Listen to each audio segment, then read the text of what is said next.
Desde a descoberta de uma armadura de pele de crocodilo no Egito, até um sítio funerário localizado na antiga necrópole de Banditacha, na Itália, passando por um antigo mosteiro cristão em ruínas encontrado nos Emirados Árabes Unidos, apresentam-se aqui as 12 revelações arqueológicas mais estonteantes desenterradas ao redor do mundo.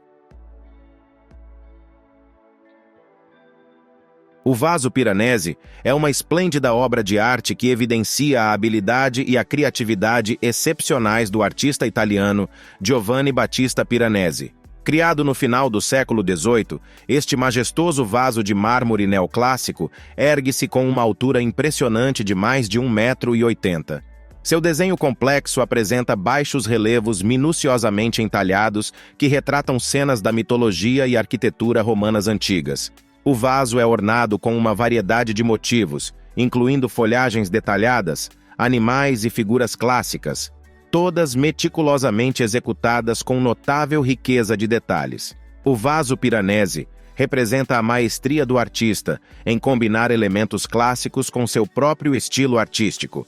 O que distingue o vaso Piranesi não é apenas sua grandiosidade, mas também sua importância como um símbolo do movimento neoclássico. Durante este período, houve um ressurgimento do interesse pela arte grega e romana antiga, e Piranesi desempenhou um papel significativo na popularização desta estética. Suas obras, incluindo o vaso Piranesi, tornaram-se muito procuradas por colecionadores e admiradores da arte neoclássica. Hoje, o vaso Piranesi é considerado uma obra-prima da escultura neoclássica, servindo como um testemunho do duradouro legado de Giovanni Battista Piranesi e suas contribuições para o mundo da arte. No Antigo Egito, o crocodilo detinha grande significância religiosa e era reverenciado como um deus. Isso não impediu que sua pele fosse utilizada como armadura. Tal armadura possivelmente era usada por sacerdotes pertencentes à seita do crocodilo, permitindo-lhes incorporar o espírito da divindade. Em várias regiões da África, o crocodilo era temido e considerado uma criatura invencível. Acredita-se que guerreiros trajando armaduras e adereços de cabeça de crocodilo, como este, passariam por uma transformação mágica, adquirindo os atributos do animal. Quando o Egito se tornou parte do Império Romano, os romanos entraram em contato direto com a cultura e a religião egípcias. Soldados romanos estacionados no Egito se envolveram ativamente nos cultos locais, particularmente o culto do crocodilo, centrado ao redor dos sagrados grutas perto de Manfelute, nas margens do Nilo.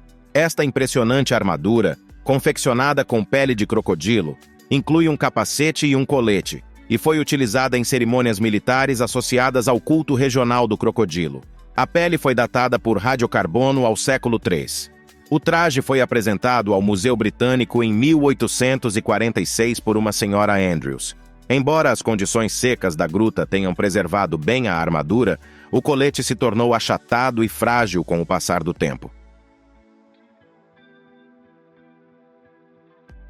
O túmulo dos escudos e cadeiras é um extraordinário local de sepultamento localizado dentro da antiga necrópole de Banditacha, perto de Servitária, na Itália. Remontando ao século VI a.C., este túmulo etrusco se destaca por seu notável design arquitetônico e fascinantes artefatos.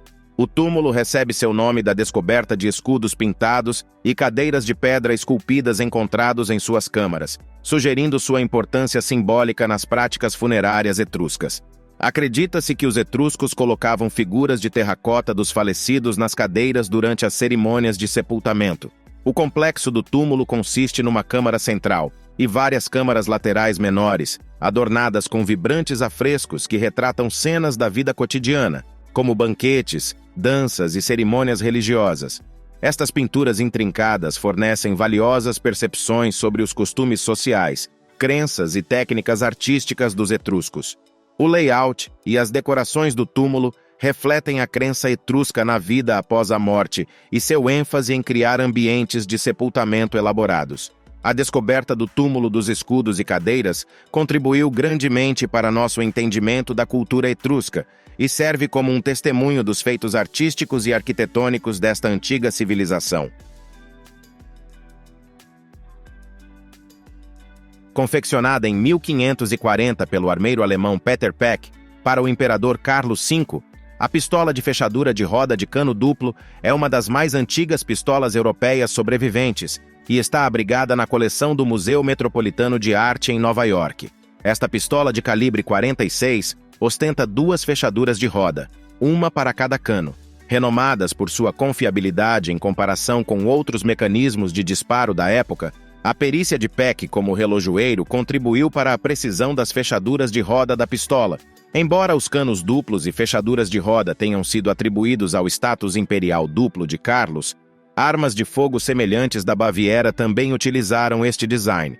Pesando 2,6 kg, a pistola apresenta uma decoração requintada com sua coronha de madeira de cerejeira adornada com incrustações de marfim e chifre de veado, gravuras em ouro intrincadas na metalurgia e um punho finamente esculpido. O corpo da pistola ostenta o símbolo de Carlos como Sacro Imperador Romano, uma águia de duas cabeças e as colunas de Hércules, simbolizando a coroa da Espanha. O lema Plus Ultra, lema nacional do Reino da Espanha, está inscrito na arma. A incrustação de marfim no lado inverso revela uma imagem em relevo de caçadores e seus cães perseguindo a caça, habilmente esculpida pelo armeiro Ambrosius Gemlich.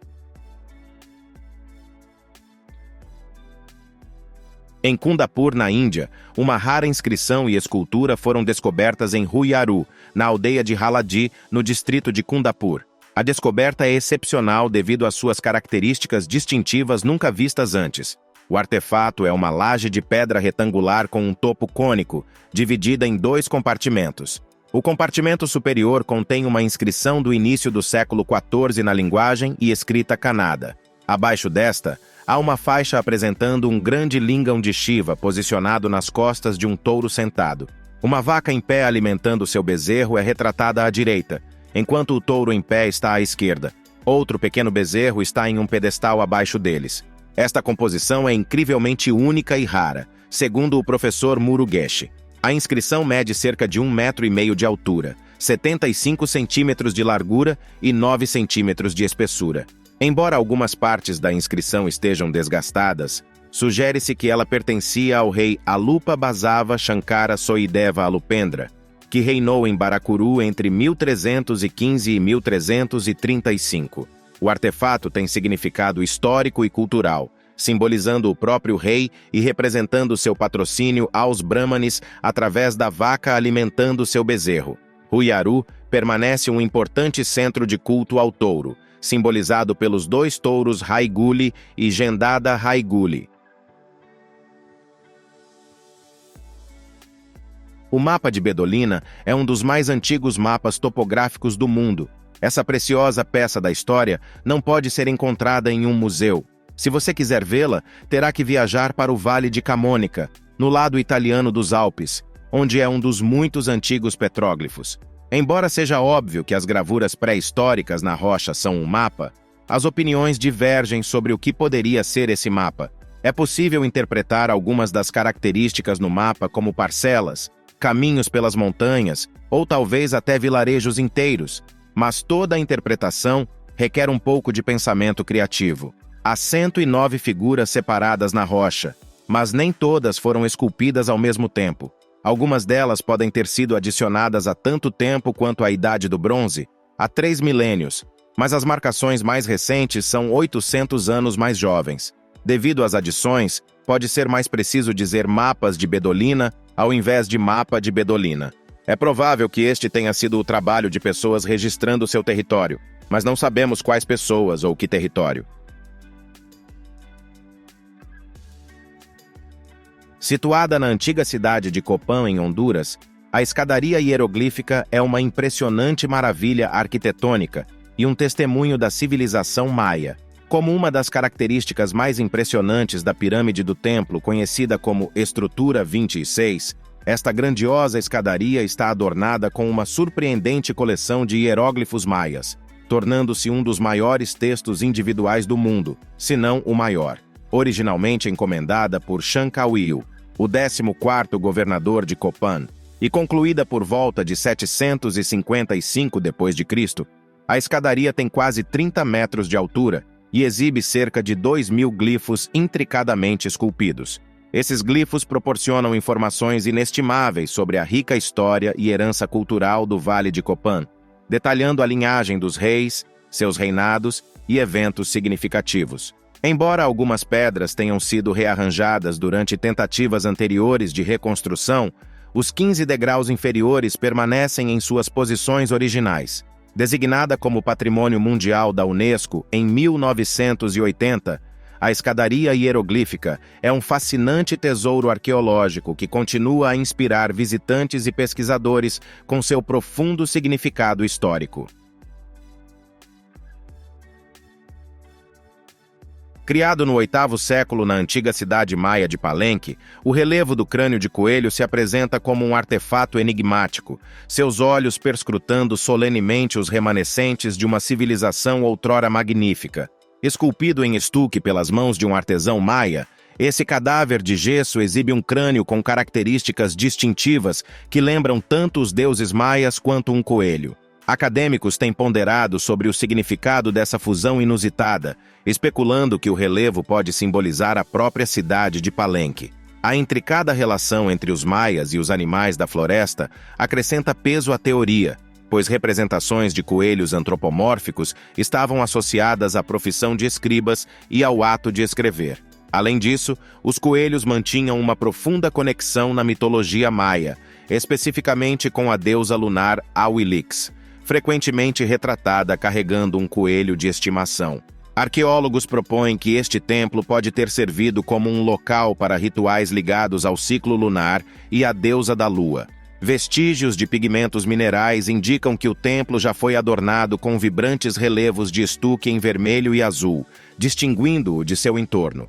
Apesar de décadas de pesquisa, o verdadeiro propósito deste intrigante templo e seu enigmático relevo permanecem envoltos em mistério. Os Emirados Árabes Unidos parecem um lugar improvável para se encontrar um antigo mosteiro cristão, mas as terras que hoje compõem os Emirados Árabes Unidos nem sempre foram islâmicas. É por isso que os arqueólogos ficaram encantados, mas não totalmente surpresos, quando encontraram as ruínas de um mosteiro do século VI ou VII na ilha Al-Siniyah, em novembro de 2022. A ilha está no Golfo Pérsico, logo ao largo da costa de al-Quwain. Ainda é cedo para afirmar com certeza, mas os arqueólogos acreditam ser possível que ele tenha sido construído e utilizado durante a vida do profeta Maomé.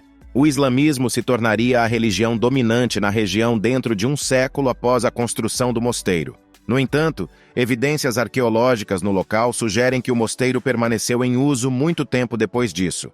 A surpresa aqui, talvez, não seja tanto que o cristianismo nesta parte do mundo preceda o islamismo, mas que tenha coexistido com ele por um longo período. A família governante de al-Quwain está atualmente financiando a investigação e preservação de vários locais históricos em suas terras, e este mosteiro agora será adicionado à lista. Iremos ascender pelas Américas para vislumbrar as pirâmides do México. Trata-se da Pirâmide dos Nichos. De acordo com arqueólogos e historiadores, essas são as singulares ruínas de uma cidade há muito perdida, a cidade de El Tajín, em Veracruz. Ela foi fundada quase no início do IX século e atingiu seu auge no 12º, florescendo no período entre a queda de Teotihuacan e o surgimento dos astecas. A pirâmide no coração de suas ruínas possui uma altura de 18 metros, com 7 níveis cobertos por filas e mais filas de pequenos nichos empilhados, feitos de blocos de pedra. Historiadores acreditam que é provável que os nichos tenham servido como um calendário astronômico. Sua teoria é baseada no fato de que existem 365 nichos no total, em um dos lados da pirâmide, equivalente ao número de dias em cada ano, de acordo com os calendários que usamos hoje. Ninguém sabe quem construiu essa pirâmide, mas os candidatos mais prováveis são os ancestrais dos povos indígenas huastecos e totônicos, que ainda vivem na região hoje. O continente africano está repleto de antigas pinturas rupestres. É, afinal, o berço da vida humana e de toda essa arte ancestral. Embora não haja nada que se compare às pinturas rupestres de Nyero em Kumi, Uganda. O local é composto por 6 abrigos rochosos, todos repletos de obras de arte criadas pelas tribos que viveram ali há 12 mil anos. As pinturas rupestres de Nyero são fonte de grande orgulho nacional em Uganda, tanto que um dos recorrentes desenhos solares se tornou um símbolo nas cédulas de 1000 shillings do país. A maioria das pinturas é bicolor, feita de tinta preta com destaques vermelhos brilhantes, mas a tonalidade vermelha desbotou ao longo do tempo. É impossível saber quem criou as obras de arte, mas alguns historiadores postularam que poderia ter sido a tribo Karamojong.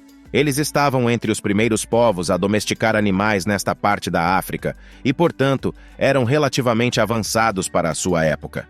No entanto, ainda há perguntas a serem respondidas sobre por que uma cultura de nômades ficaria em um lugar por tempo suficiente para criar toda essa arte.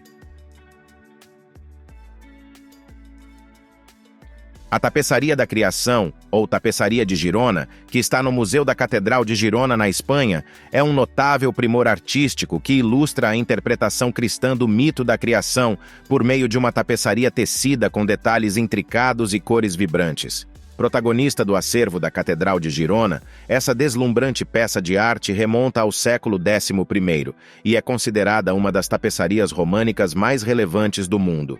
Medindo aproximadamente 3 por 6 metros, a tapeçaria retrata cenas do livro do Gênesis, incluindo a criação do universo, a formação de Adão e Eva e sua subsequente expulsão do Jardim do Éden.